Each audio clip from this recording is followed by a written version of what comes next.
Queridos, o tema da mensagem dessa noite, o tema dessa mensagem é o pastoreio de Jesus. Na semana passada, depois da transição de manhã, eu trouxe uma mensagem para a igreja, onde nós falamos sobre Josué, capítulo 1, onde eu exemplifiquei. Depois, se você ficar encorajado a assistir mais uma pregação essa semana do seu pastor, assista o domingo à noite da semana passada, onde nós falamos das transições. Nós falamos não só da transição pastoral, por óbvio, mas nós falamos de transições de vida, transições de trabalho, transições de quando deixamos de ser solteiro, de quando vamos para o noivado, de quando vamos para o casamento, transições de trabalho, de pessoas que mudaram de carreira. E Josué, capítulo 1, é aquele lugar da Bíblia onde vai dizer: seja forte e corajoso. E nós, em todos os momentos da caminhada, somos convidados a ser fortes e corajosos. E vindo para o Evangelho de João, nesse domingo, antes de entrar na nova série de mensagens, a partir de domingo que vem, amém? Que se chama Liberdade, no livro de Gálatas. O Senhor coloca no meu coração essa mensagem depois de pregar algumas mensagens de João ao longo do último ano. Eu lembro da pregação de João 4, onde nós falamos da mulher no tanque de Jacó. Aquele encontro magnífico onde Jesus se revela como Filho de Deus pela primeira vez em João capítulo 4. Eu tenho um relacionamento pessoal com o capítulo 14 do Evangelho de João. Para mim, o ponto alto no versículo 6, onde o Evangelho de João vai dizer: eu sou o caminho, a verdade e a vida, onde Jesus posiciona que Ele é o único intermediador entre Deus e o homem, e que Ele veio para rasgar o véu e revelar o reino. Ele fala que vai preparar lugar, chama de filho. No capítulo 15, nós também já pregamos nessa casa, aonde Jesus vai apresentar um caminho de amigos, amigos que são amigos entre si e são amigos de Deus juntamente. Vai mostrar que nós temos o privilégio, a honra e a capacidade de, através dele, da religação que ele vem à terra fazer do homem com Deus, nós podemos ser amigos do Pai. E nessa noite, depois também o capítulo 17, eu lembro na oração de Jesus pela igreja, na oração de Jesus pelos crentes daquele tempo, pelos crentes do futuro, que nos leva ao capítulo 21, porque nessa noite eu quero falar de pastoreio, e eu não quero falar do meu pastoreio, eu quero falar do pastor dos pastores, eu quero falar do pastoreio de Jesus. O tema da mensagem é o pastoreio de Jesus, e é com isso que eu começo a leitura do texto, do capítulo 21, do versículo 1 de João, da NAA no telão para nós. Depois disso, Jesus se manifestou outra vez aos discípulos junto ao mar de Tiberíades. Foi assim que ele se manifestou. Estavam juntos Simão Pedro, Tomé, chamado Dídimo, Natanael, que era de Caná da Galileia, os filhos de Zebedeu e mais 2 discípulos de Jesus. Simão Pedro disse aos outros: vou pescar. Os outros responderam: nós também vamos com você. Foram e entraram no barco, mas naquela noite não pegaram nada. Ao romper o dia, Jesus estava na praia, mas os discípulos não reconheceram que era ele. Jesus lhes perguntou: filhos, será que vocês têm aí alguma coisa para comer? Eles responderam: não. Então Jesus disse: joguem a rede à direita do barco e vocês acharão. Assim fizeram e já não podiam puxar a rede. Tão grande era a quantidade de peixes, e o discípulo a quem Jesus amava. Adoro João, não é? Ele fala dele mesmo. O discípulo a quem Jesus amava, hein? Ele. Interessantíssimo, acho lindo. A autoestima é maravilhoso. E o discípulo a quem Jesus amava disse a Pedro: é o Senhor. Simão Pedro, ouvindo que era o Senhor, cingiu-se com a sua túnica, porque tinha tirado a roupa, e lançou-se ao mar. Os outros discípulos vieram no barquinho puxando a rede com os peixes, porque estavam somente a uns 90 metros da margem. Ao saltarem em terra, viram ali umas brasas com peixe por cima, e também havia pão. Jesus lhes disse: tragam alguns dos peixes que vocês acabaram de pegar. Simão Pedro entrou no barco e arrastou a rede para a terra. A rede estava cheia, com 153 grandes peixes, e mesmo sendo tantos peixes, a rede não se rompeu. Jesus disse a eles: venham comer. Nenhum dos discípulos ousava perguntar: quem é você? Porque sabiam que era o Senhor.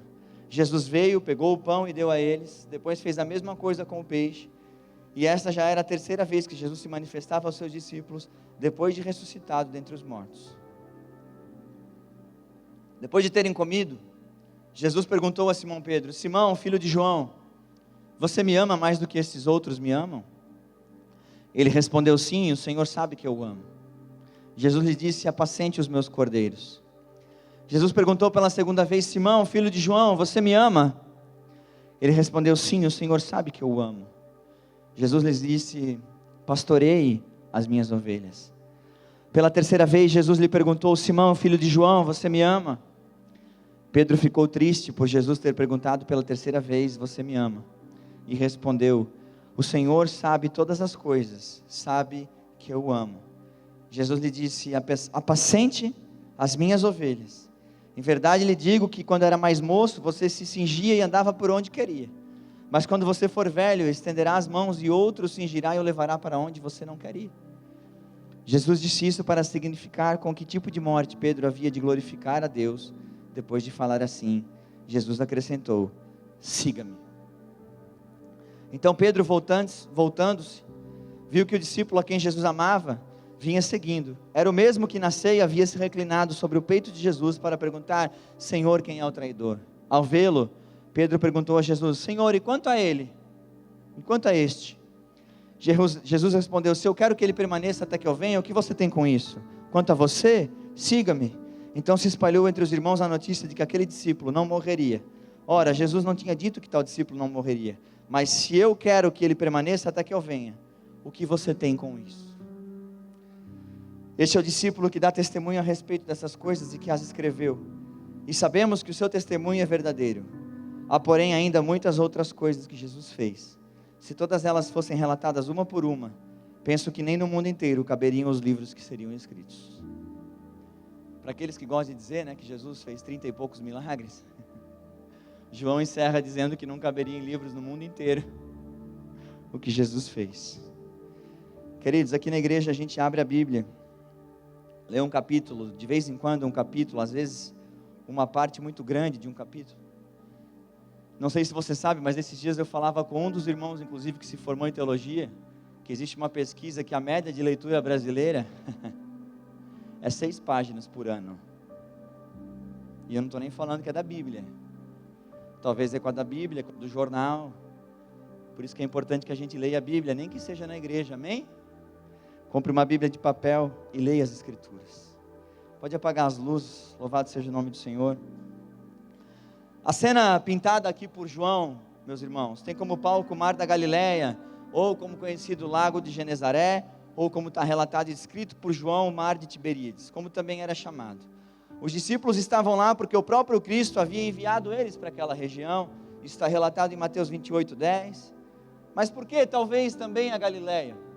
Era lá onde residia a maior parte dos apóstolos. E foi lá às margens, ou mesmo no meio do mar, como no caso de Pedro, em Lucas 5, do 1 ao 11, a pesca maravilhosa. Quantos lembram da pesca maravilhosa? A pesca maravilhosa está relatada em Lucas 5. Tem um detalhe, uma curiosidade, em Lucas 5, na pesca maravilhosa, as redes se rompem, lembra? E aqui, em João 21, as redes não se rompem. Ele relata o número de 153 grandes peixes e relata, dizendo que ele testifica da verdade, que as redes não se rompem nesse momento. Também a Galileia oferecia espaço apropriado, tanto em amplitude como em anonimato. Era espaçoso e ficava longe do furdunço de Jerusalém, para a grande aparição do Senhor. Jerusalém até hoje, em fevereiro a minha esposa teve o privilégio de estar lá, e relatou que em alguns lugares de Jerusalém, ainda hoje, parece Cidade do Leste no Paraguai. Para quem já foi, já viu aquela bagunça, que vem uns 30 caras querer vender meia para ti. Quem já foi está rindo, não é? E a meia vai ficando mais barata e você não pode dar atenção para ele. E parece que em alguns pontos de Jerusalém é da mesma forma, um comércio constante, um furdunço de pessoas. E no Mar da Galileia, ali no Mar de Tiberíades, então, é um lugar mais amplo, com menos gente, mais propício para essa cena. E a primeira coisa que eu pego desse texto, queridos, lá na introdução, é que Jesus se revela na minha vida e na tua em momentos ordinários, em momentos comuns. Vocês já vão entender. Jesus estava ressurreto. João vai dizer que é o terceiro momento que ele se revela a eles depois da ressurreição. E Pedro, assim como eu e você, assim como Pedro, em muitos momentos da nossa vida, a gente fala com os nossos amigos, vamos pescar. E você viu que os amigos de Pedro responderam? Nós vamos contigo. Mas algo que eu destaco nessa noite, é que Pedro não consulta Deus, Pedro não consulta o mestre. E sabe, irmãos, eu não sei você, eu não consigo pegar tudo aquilo que talvez é extra-bíblico, como os comentaristas vão dizer, aquilo que é extra-bíblico é aquilo que não é antibíblico, amém? São imaginações que a gente pode fazer. Mas se Jesus estava ressurreto, e eu andei com ele 3 anos, e ele disse que ele ia voltar para o Pai, estão comigo?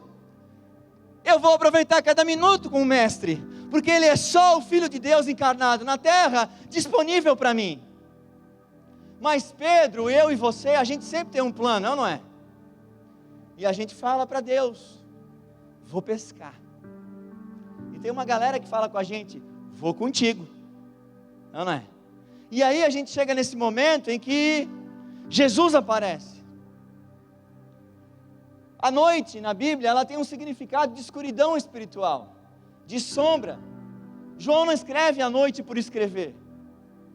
Ele está relatando que talvez eles tomaram uma decisão sem consultar a Deus.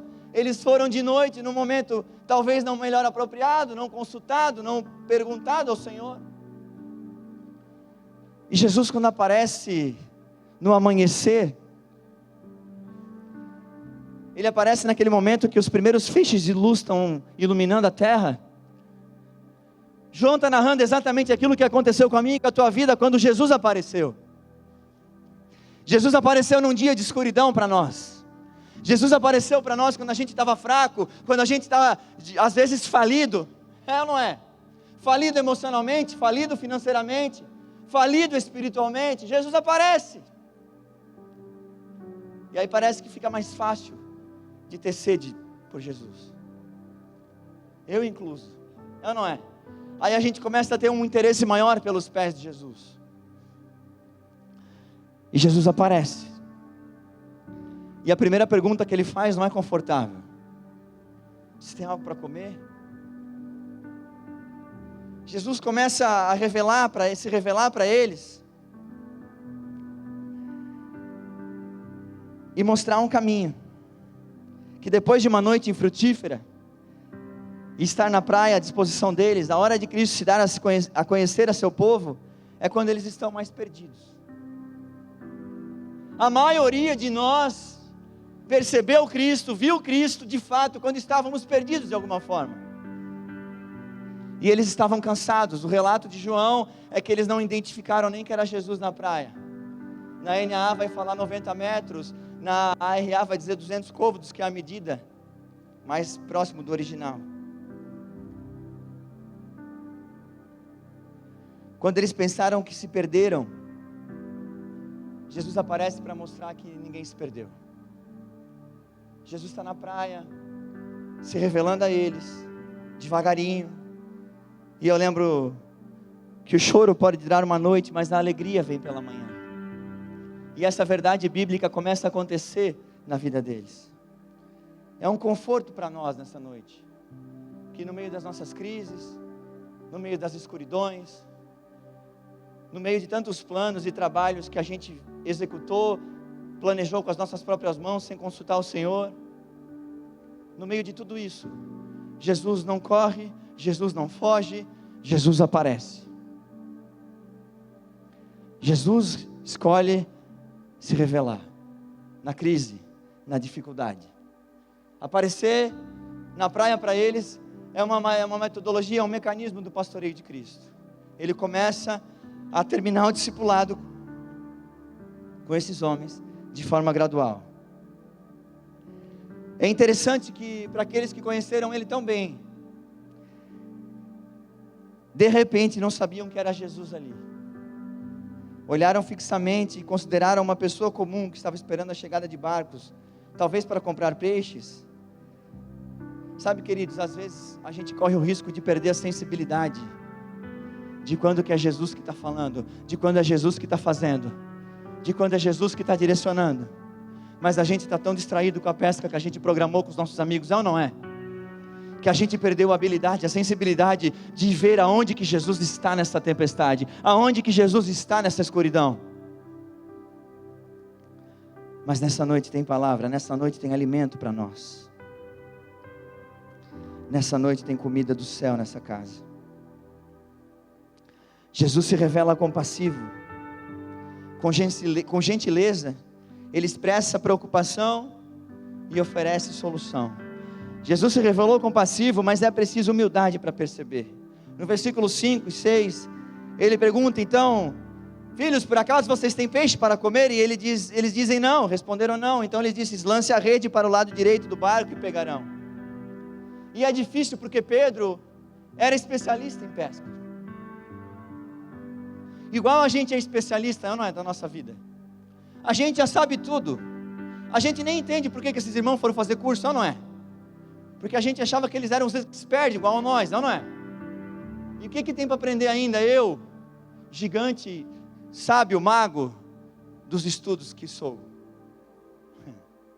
A gente pensa isso, querido, várias vezes, quando a gente rejeita novos ensinos, novos aprendizados, novas lições, ouvir novas palavras, ouvir outras perspectivas, ouvir outras linhas teológicas, ouvir outros pastores. A gente rejeita porque a gente já sabe um monte. É preciso humildade para lançar a rede para o lado direito do barco. E uma das coisas que eu vejo nessa narrativa é que ninguém questiona Jesus. E é o que tem mais dificuldade na nossa geração. É obedecer Jesus inteiro. É obedecer Jesus sem questionar. O que eu mais vejo é por quê, para quê, para que precisa disso? Questionamento, questionamento, questionamento. Ninguém obedece Jesus de cara mais. Ninguém pega o exemplo dos discípulos, do discipulado e do pastoreio de Cristo e fala: fechou.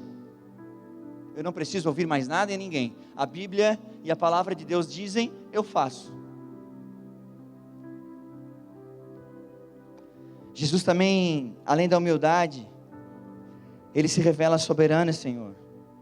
Fizeram assim e não conseguiam recolher a rede. Jesus resolve o B.O. A fartura vem, a provisão vem. E sabe o que mais é interessante? Que a Bíblia vai dizer que a brasa já estava lá. Quem veio na churrascada e viu o Rubens e o Fábio fazendo churrasco para nós? Glória a Deus. Jesus estava igual eles lá. E aí? O fogo já está quente aqui, é só trazer o peixe, que eu já provi. Jesus mostra a falta, mas Ele revela que Ele é Deus de provisão. Que Ele é Deus que não deixa faltar nada.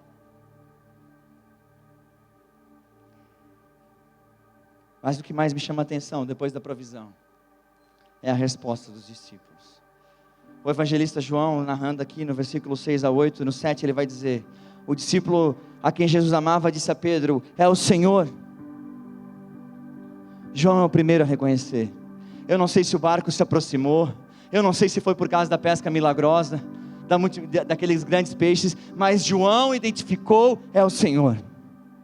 Sabe o que falta para muitos de nós, muitas vezes, queridos, é a gente reconhecer: isso aqui não é o meu talento, isso aqui não é as qualidades, os meus méritos, só pode ser o Senhor na minha vida. E aí tem outro que age diferente. Pedro sai correndo do barco, ele não espera o barco parar na praia, Pedro vai em direção ao mestre. E quantos de nós, o dia que entendemos o Evangelho, o dia que entendemos o amor de Deus, o dia que entendemos a salvação, o dia que entendemos como pecadores éramos e carecíamos da graça de Deus, fizemos como Pedro: eu quero, eu não vou esperar mais nada. Ele está aqui, Ele é Senhor. João diz: Ele é o Senhor, é o Senhor. E Pedro sai correndo. Pedro sai correndo.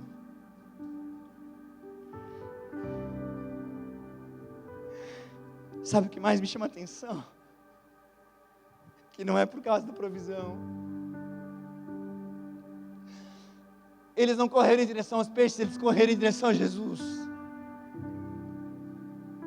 E a nossa geração, queridos, nós precisamos se arrepender mais umas 1000 vezes. Porque talvez nós estamos igual aqueles leprosos que recebem o milagre e vai embora.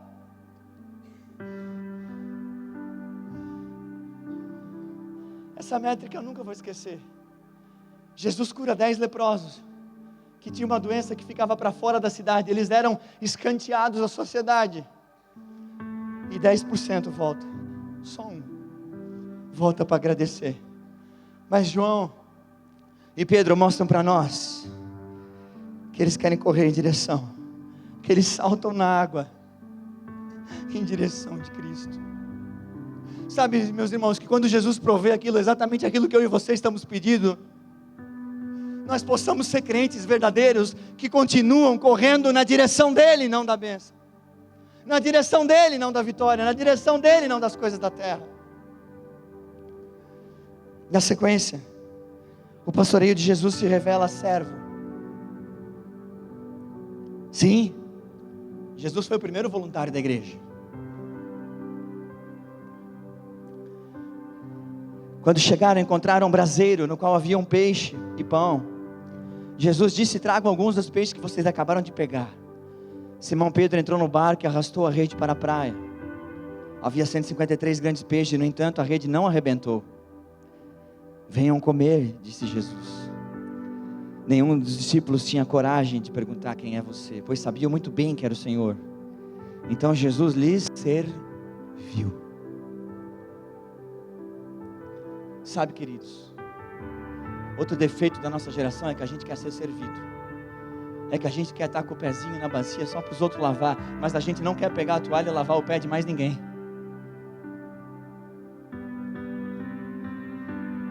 A gente pegou uma galera que ensina umas coisas, sabe? Que nós vamos tudo competir entre nós e vamos ganhar de alguém e vamos se dar melhor, e quando a gente se dá melhor e junta com um versículo de provérbio que não tem nada a ver com o que a Bíblia quer dizer, e abençoa a riqueza, sabe, com uma assinatura, não vou mais falar o nome, e faz uma salada mista do Evangelho de Cristo, que não tem nada a ver com o Evangelho, enquanto que o Jesus que eu conheço, que a Bíblia prega e que eu vou continuar pregando, ele serve. Jesus não ia estar na Forbes Under 30.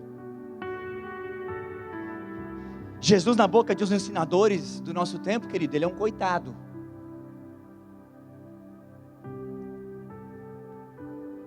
Ele seria, no que eles pensam, no que eles construíram, naquele castelo de ensino que eles construíram, Jesus seria um coitado, que não entendeu a mensagem deles, ou não é? Uau, espetaculares. Jesus serviu o pão e o peixe. Foi a terceira vez que Jesus apareceu aos discípulos depois de ressuscitar dos mortos. Jesus revela a si mesmo as suas ovelhas, ele se revela a nós também no ordinário, e nós, geração atolada em dificuldades, em dilemas, corremos o risco também de não perceber a presença do Senhor. Nós precisamos voltar a ter sensibilidade de aonde Jesus está e de aonde Jesus não está, da onde que a mensagem é dele e da onde que a mensagem não é dele. E se nós, como nação brasileira, lermos 6 páginas por ano, nós não vamos saber diferenciar falsos pregadores de verdadeiros pregadores.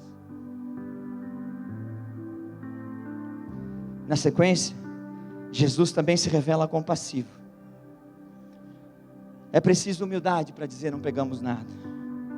Soberano, Senhor, ele começa a restaurar. E no pastoreio de Jesus, ele revela que ele é suficiente, ele revela que ele é provedor, ele revela a sua soberania, ele revela tudo isso com ousadia para os seus discípulos, humildade e serviço. Mas na sequência, no versículo 15 em diante, quando Jesus começa a tratar o pastoreio dele com Pedro, com o apóstolo Pedro. Para quem lembra, o apóstolo Pedro negou Jesus quantas vezes? 3 vezes. E Jesus não esqueceu daquilo, não para se vingar, não para punir, mas no relato do capítulo 21 de João, ele vai começar a restaurar Pedro.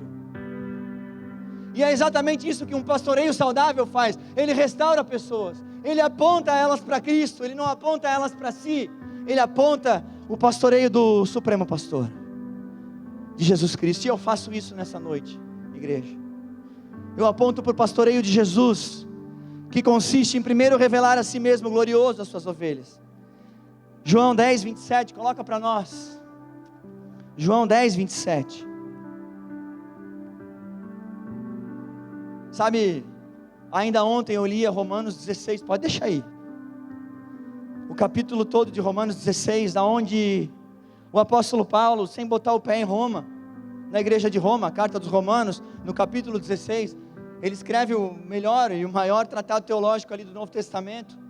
E quando ele vai falar de igreja, ele vai escrever para Roma, para a igreja de Roma, ele ainda não havia estado lá. Ele escreve o capítulo 16 falando 27 nomes de membros da comunidade. E eu falei, meu Deus, o pastoreio de Paulo é top, não é? Ele nunca havia entrado no prédio da igreja de Roma, se é que existia um galpão, né? Com a tinta da Souvenir, que alguns acham que existia, não é? Na igreja primitiva.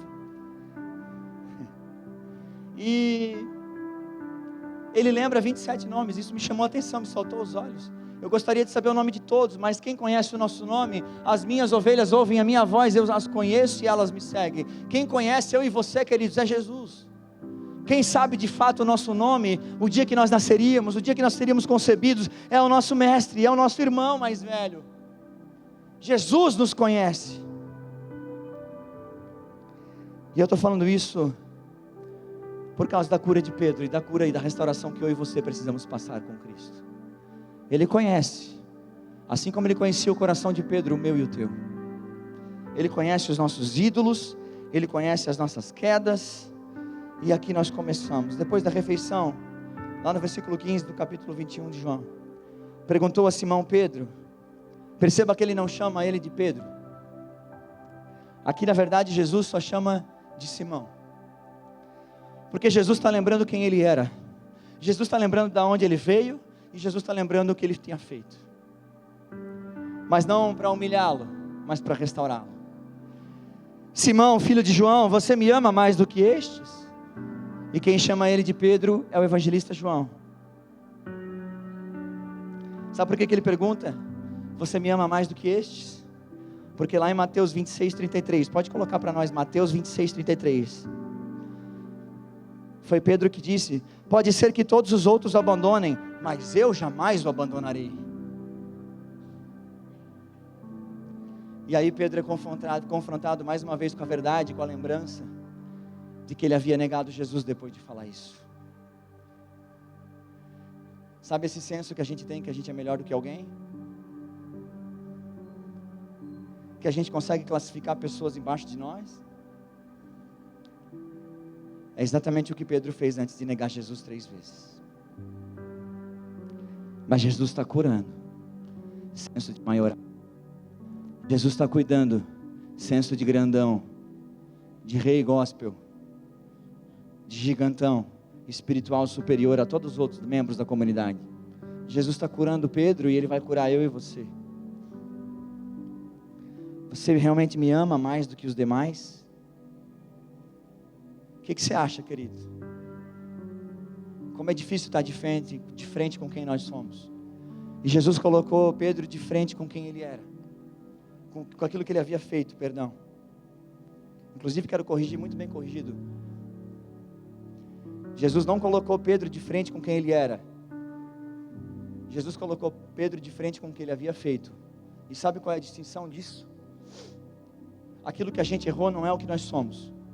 A nossa identidade é de filhos. Então Jesus está lembrando para ele que o que ele fez não é o que ele é. Amém? Ei, o que você é não é o que você fez, mas você não é. Poxa, e como que isso muda tudo? Porque se tem alguma coisa que a gente aprendeu a fazer com pecadores é botar rótulo, é ou não é? E o que Jesus faz? Jesus vê potencial. Quando eu e você escrevemos mentiroso na testa de alguém, Jesus escreve verdadeiro. E conhecereis a verdade, e a verdade vos libertará. Jesus vê libertação, Jesus vê potencial. E é por isso que ele está colocando Pedro de frente com quem ele era. E está restaurando, e está curando. Simão, filho de João, você me ama? Sim, Senhor. O Senhor sabe que eu amo. Pela terceira vez ele perguntou, Simão, filho de João, você me ama? Ao que Pedro ficou triste, porque Jesus fez a pergunta pela terceira vez e disse, O Senhor sabe todas as coisas, sabe que eu o amo. Jesus pergunta 3 vezes, talvez sim, eu creio que sim, porque Pedro o havia negado 3 vezes, e o propósito de Cristo era curar, era restaurar. Esse que haveria de ser um grande pescador de homens, que no capítulo 2 de Atos, faz a primeira pregação da igreja primitiva, e 3.000 vidas se entregam para Cristo. Ele está forjando discípulo, Ele está forjando pastoreio nesses caras, e Ele está dizendo, esquece que você me negou, olha de uma vez por todas, portanto que eu te amo, e portanto que você me ama, e nós vamos fazer uma limonada com esses limões, você vai apacentar aquilo que eu mais amo, apacenta as minhas ovelhas.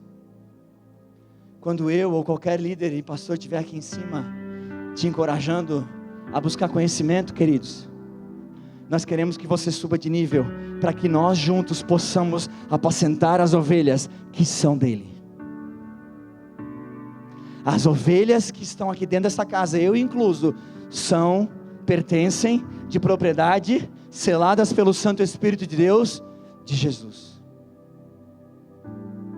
E é por isso que eu trago essa mensagem nessa noite. Então alimente, então cuide, então alimente as minhas ovelhas. Para cada reafirmação de amor por parte de Pedro, uma afirmação de amor de Jesus por ele. Cura, libertação, para mim é um discipulado com Cristo. Para mim é conhecer a palavra de Cristo e o amor de Cristo. Para mim é se aprofundar nos seus preceitos e ajudar a libertar outras pessoas que estão cativas e presas do pecado. É ir para um novo nível, não para mostrar que eu sou melhor que alguém na comunidade, mas para mostrar que eu quero salvar pessoas para Cristo e apacentá-las para eles. Eu preciso restaurar, curar os meus BOs para querer restaurar os outros. No seminário, no primeiro ano, eles tratavam a gente e doeu. Tratar a identidade. E olhar assim, escutar um pastor de 71 anos falar, você quer ganhar um monte de gente para Jesus? Quero! Começa ganhando o teu coração. Começa transformando você. Começa mudando, começa permitindo que Jesus bagunce teu coração e essa caixinha do Evangelho que você construiu. E eu quase disse, eu não vim aqui para isso, não é? Eu estava cheio de pescaria programada, do meu jeito, da minha estratégia. Eu tinha amigos que até iam comigo, não é? Porque eles confiavam em mim. Mas Jesus tem planos bem melhores e infalíveis para mim e para você.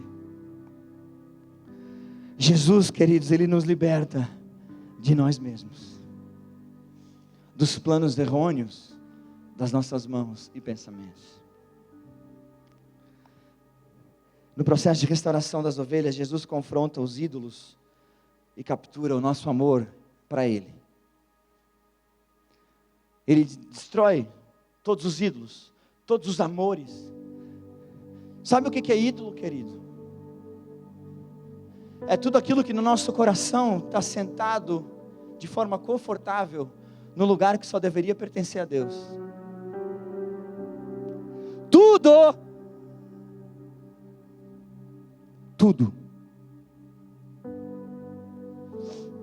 Eu estou lendo o livro Deuses Falsos, do pastor Timothy Keller, um pastor americano do tempo moderno, que morreu há poucos anos atrás. E o pastor Tim Keller é radical com idolatria. E ele já alugou 8 triplex na minha cabeça, né? A gente precisa olhar um livro e ver aonde que a carapuça serve em nós. E Jesus está libertando, talvez Pedro, de uma idolatria do trabalho, de um desarranjo de prioridades. Eu não sei, eu estou fazendo conjecturas aqui. Mas talvez Pedro foi pescar porque ele idolatrava fazer aquilo. Mal e mal, Jesus está ressurreto, ao invés de desfrutar com o mestre, ele já está lá, fazendo o que ele quer fazer, do jeito que ele quer fazer, com quem ele quer fazer, na hora que ele quer fazer, sem falar com quem até então estava governando a vida dele há 3 anos. Nós não, é ou não é? A gente consulta Jesus todo dia de manhã, todo dia de noite. A gente assina tudo, tudo falando com Jesus. A gente se inscreve para um monte de coisa perguntando para Jesus, é ou não é? A gente assina streaming perguntando para Jesus, é ou não é? A gente dá play em umas coisas perguntando para Jesus, eu vou encaixar com a gente. Meu Deus, eu podia encerrar aqui. O que nós fazemos tudo na nossa época, no nosso tempo, sem perguntar para Jesus se era para fazer.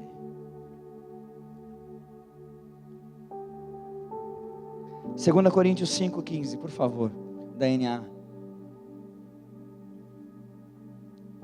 Ele morreu por todos, para que os que recebem sua nova vida não vivam mais para si mesmos, mas para Cristo, que morreu e ressuscitou por eles. Como é que se vive para Cristo? Você não vai ouvir isso em lugar nenhum que pague ingresso para entrar, tá? Morrendo para você mesmo, morrendo para as suas vontades, para os seus planos, para as suas pescarias, organizada só por você e seus amigos. 1 João 4,19. 1 João 4,19. Estamos indo para o final. São só 8:30. Nós amamos porque Ele nos amou primeiro.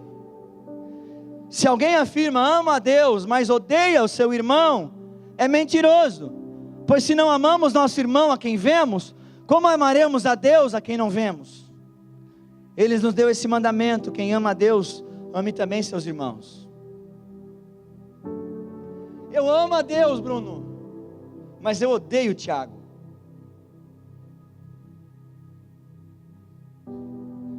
Eu amo a Deus, Vini, mas eu odeio o Flávio. E deixa eu te explicar, eu tenho um PowerPoint para te explicar porque que eu odeio o Flávio. Você vai entender. O Flávio me fez isso, o Flávio me fez aquilo, o Tiago me fez aquilo outro. Não é? E fechou. Só tem um problema com a Bíblia: você não ama Deus. Você não tratou a ferida com o Flávio. Você não foi homem para conversar com o Tiago, eu inclusive.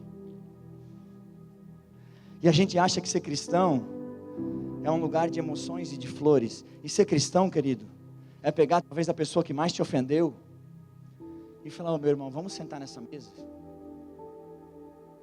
Vamos conversar olhando no olho? Eu acho que você falhou comigo, eu tenho quase certeza, mas eu quero testificar com o teu coração. A gente abandona relacionamentos e é os caras que pregam o falso evangelho validam, não é? Deixa para trás. São maus relacionamentos que vão te tirar do lugar que é o teu alvo. Lá, do topo que você vai chegar, no auge, sem ninguém, só você gigantesco. Quem não ama o seu irmão, não ama a Deus. Esse é o evangelho. Esse não dá negócio, não vende.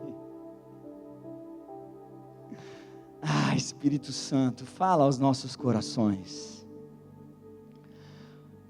O pastoreio de Jesus, queridos, revela modelo de pastoreios desorientados da nossa geração, de coisa bagunçada, de gente que está preocupado em quantos centímetros tem a plataforma, porque acha que o segredo da igreja de alguém é a altura da plataforma, que está achando que a luz, que a fumaça tem algum tipo de macumba gospel. Ah, vou falar, irmão, é Jesus e mais nada. Não é Jesus e mais alguma coisa. Cristo é suficiente para nós. Aquele que está na beira da praia, no amanhecer, é tudo que nós precisávamos. E isso o Pai já deu. Isso o Pai já propiciou em favor de nós. Jesus então, depois de curar o coração de Pedro, depois de aprontar para a cura, para apacentar, para pastoreio, para cuidar de gente, para se capacitar, depois de apagar o passado, de não lembrar mais que Pedro negou ele reorienta. Porque gente que passou pelo esmagamento, gente que passou pela mesa da cura, do olho no olho com o irmão, Gente que foi restaurada de um relacionamento que foi quebrado, talvez dentro da igreja, que foi ferido aqui dentro, que foi magoado aqui dentro, mas soube conduzir isso com maturidade com o irmão, queridos irmãos. Vai se reorientar. Uma vez reunidos e reorientados e restaurados, arrebanhados e em processo de santificação, esse processo de reorientação de Cristo, que Ele está fazendo com nós nesse momento, durante a ministração dessa palavra, isso vai lidar com o futuro, o presente e a realidade dos discípulos de Cristo. Jesus fala do preço, aponta o perigo e define o padrão do discipulado cristão. Versículo 19: eu lhe digo a verdade, quando você era jovem podia agir como bem entendia, vestia-se e ia aonde queria, mas quando for velho estenderá as mãos e os outros o vestirão e o levarão aonde você não quer ir. Jesus disse isso para informá-lo com que tipo de morte ele iria glorificar a Deus. Então Jesus lhe disse: siga-me.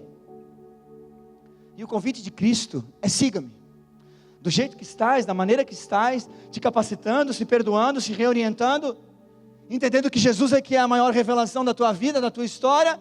Segue. Jesus vai ser um barco sem tempestades? Não, no mundo tereis aflições, mas tem de bom ânimo, eu venci o mundo. Vem comigo.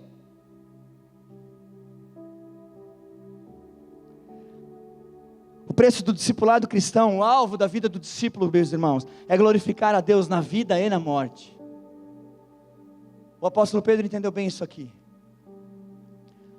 No final da sua vida, a maioria que sabe, Pedro é o apóstolo que disse que ele não era digno de ser morto igual Jesus.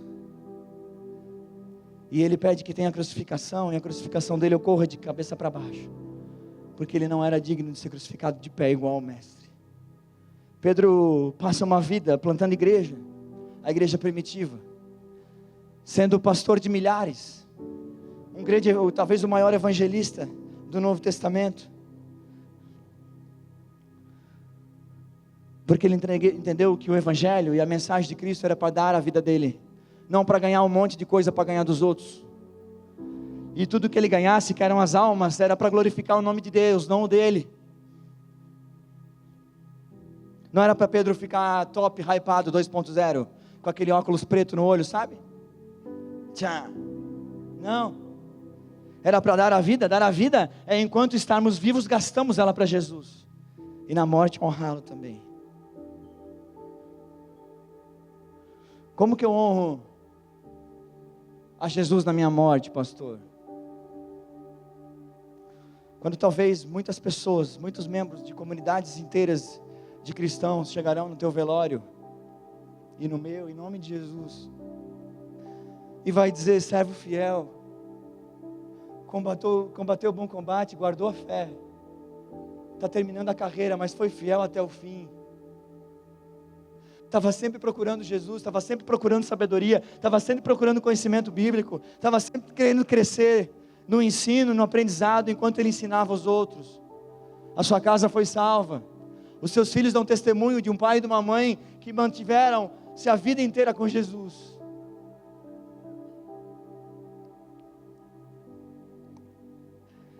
Pedro ainda estava meio distraído. Ele olha para João e pergunta de João, sabe, Bruno? É tipo assim: Senhor, e o Flávio, e o Tiago? E o Bruno? Jesus diz: o que te importa? Quanto a você, siga-me. Para de olhar para os outros. Para de olhar para os outros de uma vez por todas. Começa a olhar para Jesus e seguir Jesus. É óbvio que as pessoas têm que manter o testemunho, queridos, mas para de resolver a tua vida, a tua espiritualidade, de acordo com o que o outro vive, da que a circunstância do outro faz. Porque isso só revela, sabe o quê? Que eu não tenho relacionamento com Ele. Porque se toda hora eu dependo do testemunho de alguém, para mim está firme, Vinícius. Faz tempo que eu não tenho relacionamento com Cristo, e Cristo não tem comigo, porque eu não procuro Ele, porque eu não sigo Ele, porque eu nem percebo que Ele está na praia me chamando: ei, tem peixe aqui, para de jogar a rede para o lado errado, para com os teus planos, vem para mim agora. a gente está distraído com pescarias desorganizadas, com os testemunhos dos outros, com a treta, com os escândalos de não sei quem,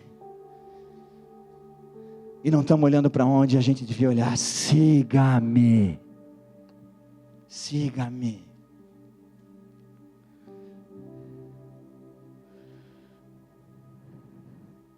Eu quero te perguntar nessa noite, você sente que Deus talvez esqueceu de você? Você tem a sensação que talvez Jesus tenha te abandonado em algum momento, em alguma situação, em alguma escuridão espiritual, em alguma dor muito forte na tua vida, em alguma perda, em alguma tragédia? É genuíno você reconhecer para você mesmo nesse momento que você já sentiu isso. E eu te pergunto, será que não é hoje e agora o amanhecer de Deus para o teu coração? Será que não é hoje e agora o amanhecer de Deus para você perceber que Jesus está na praia te esperando? Que Jesus está te convidando a parar de olhar para o lado, parar de olhar para o outro, e de uma vez por todas olhar para Ele, seguir a palavra dEle? O convite dessa mensagem, o título era o pastoreio de Jesus, e o convite é: submeta-se ao pastoreio de Jesus. Submeta-se ao Mestre. Ele restaura toda e qualquer dor, toda e qualquer tragédia. Venha Jesus com arrependimento de pecado e fé para a salvação. Ele vai restaurar o meu coração. Ele vai reorganizar, Ele vai nos reorientar, Ele vai nos restaurar. Eu quero te convidar a ficar de pé.